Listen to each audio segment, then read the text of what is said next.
So I am Penny Rabiger and I am Director of Engagement at Lyfta and also one of the co-founders of the BameEd network.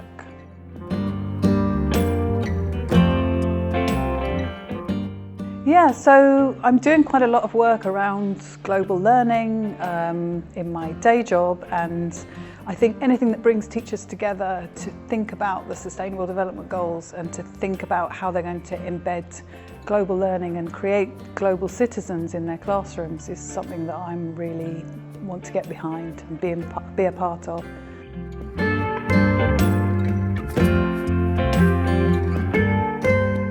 I think increasingly our world has become quite polarised and our country has become quite sort of insular, I think.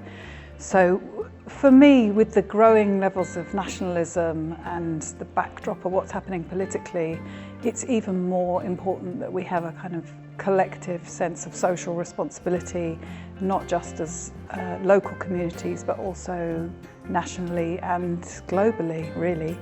And I think there's a lot that teachers can do with that, and I think it also ignites and engages teachers as much as it does the children.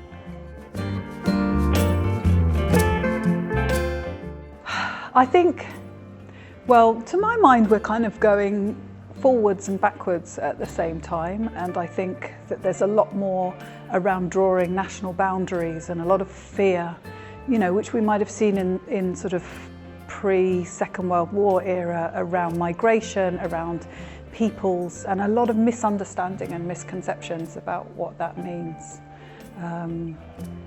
So I think that's what's dividing us, is a very familiar sense of fear and panic, really.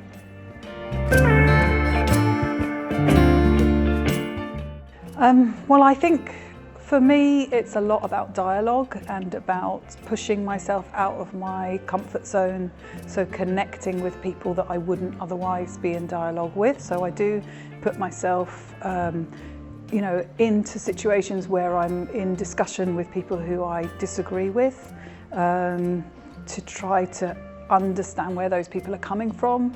I use Twitter and other social media platforms quite a lot to learn and grow.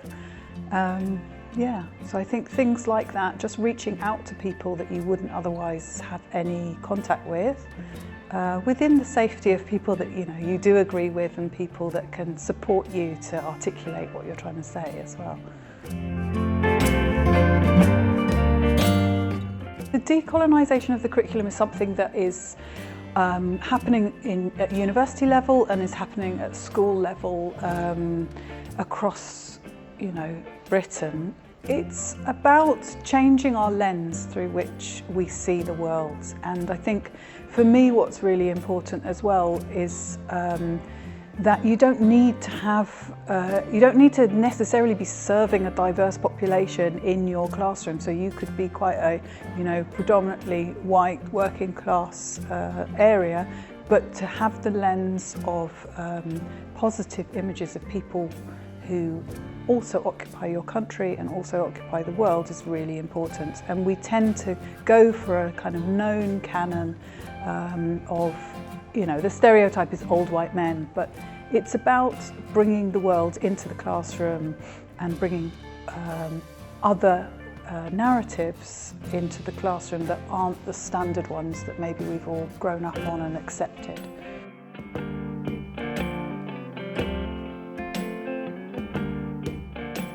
Well, I think teachers forget that they are lead learners. So we are learners, and that fear, it's interesting to tap into that fear of getting it wrong or fear of saying the wrong thing, because that's probably what your children are feeling in the classroom about a whole host of things, whether that be the maths that you're teaching or, if you're teaching politics or English. So I think the first thing is, find people who want to learn with you. Don't go to the people who know and ask them to impart their knowledge straight away. Go and read.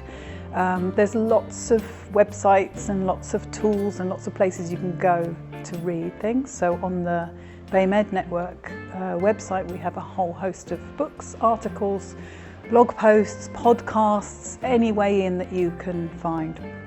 I think being frightened of saying the wrong thing, it's a real barrier, but I think there is also there's a need to educate yourself just a little bit before you go charging in and saying anything, really.